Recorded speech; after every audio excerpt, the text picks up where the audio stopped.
Hey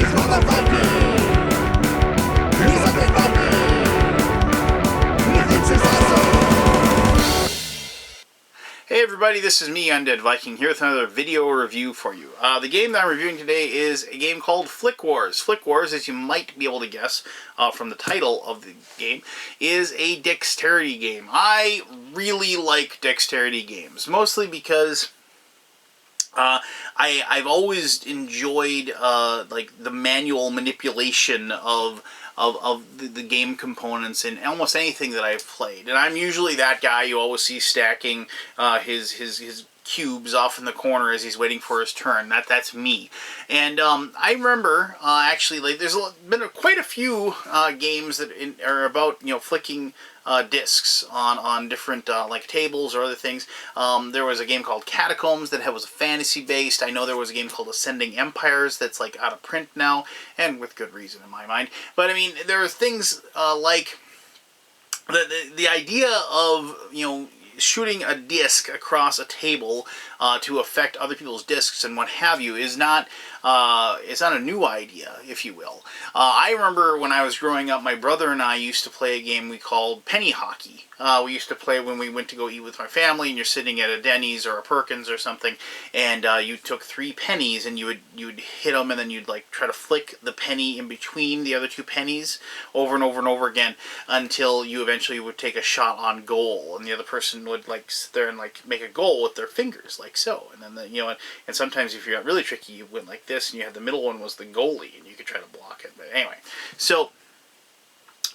You know, so I've always enjoyed this type of game, and so what Flick Wars, when I heard about it, I was like, wow, this is pretty interesting. Actually, it's a game of flicking combat, but also it's each like army is unique and has different powers, and you can activate them and so on and so forth. And so I was really intrigued by the idea, and I was really excited to give this game a try. And so I have, and my gaming group and I have just fallen in love with the game.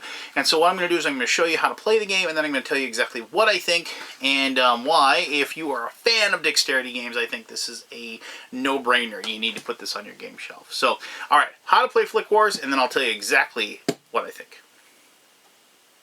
One of the really good selling points for Flick Wars is the fact that it can be played pretty much anywhere. You can play it at your kitchen table, you can play it on an end table, you can play it at a booth at McDonald's. You know, if you can carry the game with you, you can play it somewhere. And while you may not have, I have a board game cover, this black sheet you see behind. I even did a review of that way back when you could still get a hold of those. Now the place that sells it, unfortunately, is no longer in business. But so I have like this squishy mouse pad surface that I play all my board games on. But the designer of the game, Andrew, actually sent me this pad to flick the things on. And now, you don't need this by any means. You know, it isn't a necessity for you to enjoy the game. I played it on a table without this, and it works just fine. But it definitely works a lot better, just because this is a very smooth surface. It's very even. If there's any bumps or cracks or anything on the table that you're playing, or the surface that you're playing, those are pretty much eliminated using this. And I know that through the Kickstarter you can get one of these as well along with the game. And so while it's not absolutely necessary to enjoy it, it does make the game better if you have it. So anyway, that being said, this is a quick little run through on how to play the game, so you can kind of see it in action and see what happens.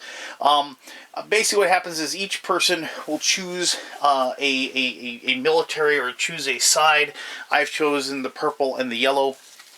There's also these blue guys and these red guys. And the really cool thing is that all of these are different. They all are kind of their own little separate entities. It would be really simple just to make the same army for each and every color, and just, you know, here's the different colors, go ahead and play. But like you can see, like these units, you can see they're like little tanks and so forth, and what have you. But these units, if you can see this, they're actually dragons. And so, like, you can see that there is, like, different entities, if you will, that you're playing with. So the first thing happens is you kind of split the game up in half, you know, so this is one side, that's one side. You pick your color that you'll be using, and then each person gets to put some terrain out to be played with. You don't have to use terrain, but it adds a lot to the game as far as terrain goes. If you remember a flicking game called Catacombs that was fantasy based, they used other discs to create the terrain, and so you could bounce things off of. But this one doesn't have that. It just says use your imagination and use whatever you want. So like I paint miniatures, so here's just some paint pots here, and I can just go ahead and and each person can place like 2 or 3 pieces of terrain. So you can place those out there. Now you gotta shoot around those. Here's a little duck that I happened to find. We'll go ahead and put that there. I cheat when I paint miniatures. I use a dip, so let's just put that out there. And if you're really lucky, you might, here, let's just kind of make some room here so I can place something else down. If you're really lucky, you might just have a spare jar of gefilte fish lying around, and you can go ahead and place that on the board as well. And so now you've created some terrain that you're going to have to shoot around, and you're going to have to make your shots. And so each person now, you get 30 currency. I think it's called unium or something like that.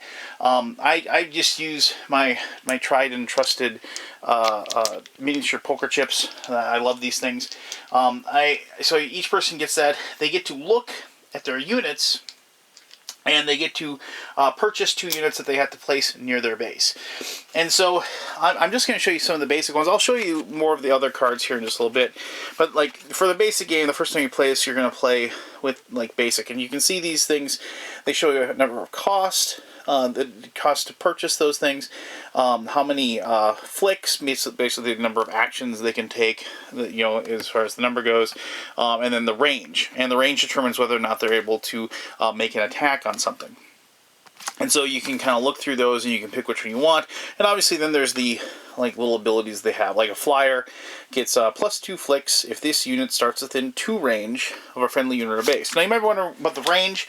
The range, you get this cool little ruler, and you're going to line these up. And obviously here in a moment when I play the game here in just a second in front of you, you'll see how this works. And basically, it's as long as part of the disc is in one of these ranges, then that it counts. So like if there was a disc like just a little bit in the 3, but a lot of it was out, it would still be in range.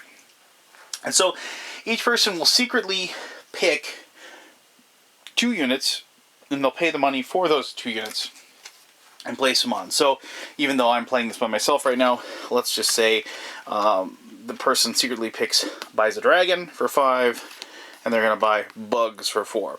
And money, you don't gain it as you play the game. So you have to be very thrifty with the units that you're purchasing to make sure that you are purchasing the ones that you want and what have you. And because if you run out of money, you can't put any more units on the board. And then if you can't put any more units on the board, you lose. And so you'll go ahead and you'll place, like here we have a dragon, and they gotta be within range 1, so you can kind of line them up, and you can okay, that's within range 1, and let's put this one, and I'm just kind of throwing those out there. So then we're gonna have the bugs and the dragons out there. Now the interesting thing is that I'm gonna put some out for yellow here in just a moment, but if you have, there's these advanced ones, like baby dragons, riders and so forth. Notice that they use the same colors. And so one of the things that you'll do is you will have to like exchange out. So like if you have dragons out, you can't put baby dragons out because it's using the same unit. So you have to make sure that, so you can't ever have the same 2 units that have the same like icon up here at the same time. So that's if you went, that's with the advanced units, if you will. So over here we have an alpha ship, a tankette, and heavy infantry. And I actually like the heavy infantry a lot because of this quick fire. After an attack, this unit may immediately make a second attack flick with +1 range. It's pretty nice, actually. So we're going to just get 2 of those guys, 2 of those heavy infantry. We'll go ahead and we'll place them out like that. So you determine who the first player is, however, and on your turn, you get to you get to either activate a unit, meaning that you get to take a move and or attack flicks equal to that unit's flick value, or you can take 2 reposition actions. So you can take a move or a flick with a unit. They can't. You can't use that to use obviously ability or an attack, or you can buy and deploy a unit. So, and then if you want to do more of these, as you can see there, you get to pay 1 unium to take additional actions. So we're going to go ahead, and since we get the +2, we get the our flyer starts within 2 of the starts within 1 of a unit, like we are, obviously, we're going to get the +2 flicks. I'm sorry, within 2 range, easily within 2 range. And so we're going to get +2 flicks.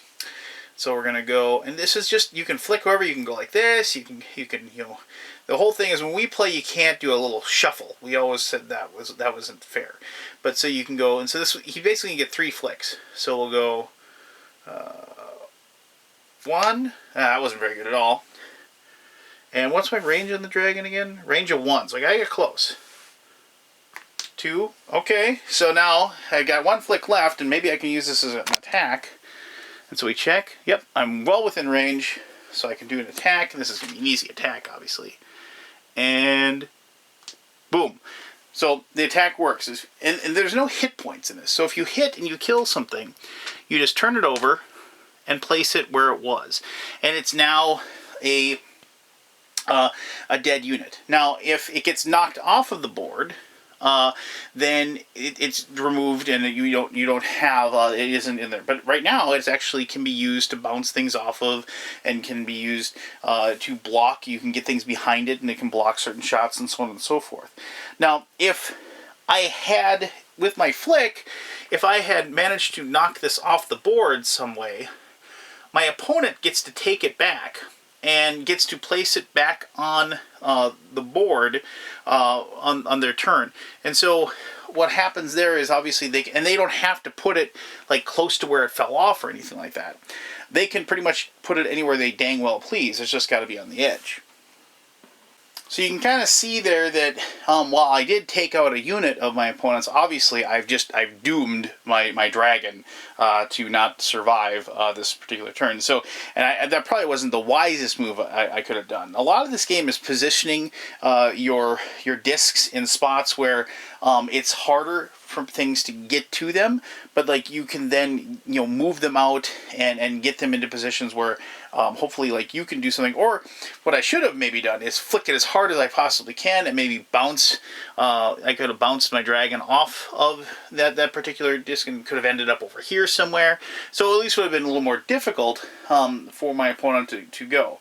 But anyway, so when the opponent goes, they have the same option they have. They can either activate a unit, and they just pick a unit that they're going to go, or they can take those 2 reposition actions. Well, obviously they're not going to do that. They're going to want to, get revenge on my dragon who just killed their compatriot. So we'll just go ahead and obviously it's range of 1 for the infantry. And they get 1 flick. Well, we are within range of 1. And so obviously I really should have, hit the dragon a lot harder to move it. But so they'll take their shot. And when you do attack, you have to say, I'm attacking this particular unit. And so like that means that like that's your declared action. If you don't declare that you're attacking something, it's then considered a move. So you got to make sure you declare your act. So it's pretty easy. He's just going to go like that, kill the dragon, flip it over. And then, we'll flip over and now it'll be the other person's turn. Now, obviously when you have like these pieces of terrain, you can feel free to, great shot. You can feel free to, once again, great shot. You can feel free to bounce things off. You can try to, and the whole idea is that the terrain will, be able to move as well. I am really not doing well right now, but like the train gets moved around. You can even like when you start hitting each other's like bases and what have you, The bases will get you move around, and you don't have to worry too much about a base ever coming off because they're pretty thick and they have a lot of density to them. And these discs are made out of wood, and they don't have a lot of weight to them. But eventually, what will happen is that one person will get their units knocked off of all their units will be killed, and they won't have any coins left to purchase and put anything back on the board. And then at that point, that person has lost, and then the other person obviously wins. Now, this isn't the only way you can play. You can play with 3 players, you can play with 4 players, and so when you play with more players, you would just set the game up, and you would place your bases like so, and you place them in the corners. And you can play a free-for-all, and we've tried that, and it's pretty bloody and pretty gruesome, pretty fast, and there's a lot of wheeling and dealing as far as negotiation. Don't attack me, I will attack you right now, and things like that. But you can also do attack the person to your left and defend against the person to your right. And if you manage to kill the person that sits to your left, then you would be the one that wins, because even if the other players are still going and they still have lots of units left, you can play it that way. Or like I said, you can do a free for all and just have a nice bloody game. You can increase the number of tokens you get. You don't have to play with just 30. You can play have 50, have 60, have 100. If you just want to have a long epic game, that's your option. The cards themselves, when you get actually to the advanced units, the basic ones are just that, they're really basic. But I mean, later on you start getting some really cool abilities. So as you can, this warp ship or whatever. You notice how it has no flicks up here, but this is once again flyer, gets +2 flicks, +1 flick if this unit starts more than 3 range away from enemy units. +1 flick if this unit does not hit enemy with its first flick. So it's one of these things where they have powers that build off it, and it's really cool. I mean, it's pretty tactical actually. You'd think this is just kind of a fun little dexterity game, but actually, being able to play your units and putting them in a position to succeed is just as important as being able to do really well, flicking the dice across the board. I mean, flat out, the game's just fun. I mean, and that's the bottom line. I love dexterity games. I love competitive dexterity games. And, there is something to be said about playing, a deep Euro and pushing cubes around and coming up with an economic engine. But there's a lot to be said about being able to play a fun little dexterity game like this that has a lot of layers and has a lot of going on, and there's a lot of trash talk between friends as well. But I'm kind of stepping into my conclusion at this point, so why don't I just go ahead and I'll tell you exactly why I think this is an awesome game. And let's go ahead and put you back where you belong. There we go. So, alright. So there you go. That is how you play Flick Wars. For starters, I mean, the game is just, it looks really cool. It's, dexterity games in general, when you're playing them, I've played this at my game store many times now, and they always draw a crowd. I mean, basically because there's nothing better than making that impossible shot, and you're trying to weave through or bounce off a couple of different things and trying to make it. And there really is nothing better than yelling "Noonan!" as somebody is getting ready to take their shot as well. And because this isn't a game you can't get too serious about. You gotta just dive in and have a good time. And if you win, you win. If you lose, you lose. But it's about the whole progression getting there. About bemoaning a poor shot on your behalf or making fun of the other guy for how badly they did and things like that. Now, you could do that with lots of different games, but it helps a lot if the game looks nice, it plays nice, has a really cool theme to it. And I don't know exactly what the theme is for Flick Wars. I mean, obviously it's pretty. It's sci-fi, but I mean, there's those dragons in there, so it's kind of like this weird, sci-fi, fantasy, futuristic, Shadowrun type world or something like that. But regardless, it's you could have made the units anything, and it wouldn't matter. I mean, because the abilities are there and what have you. What it comes down to, the fun part about the game is just the tactile experience of being able to flick your disc all the way across the board and trying to, basically kill off your opponent.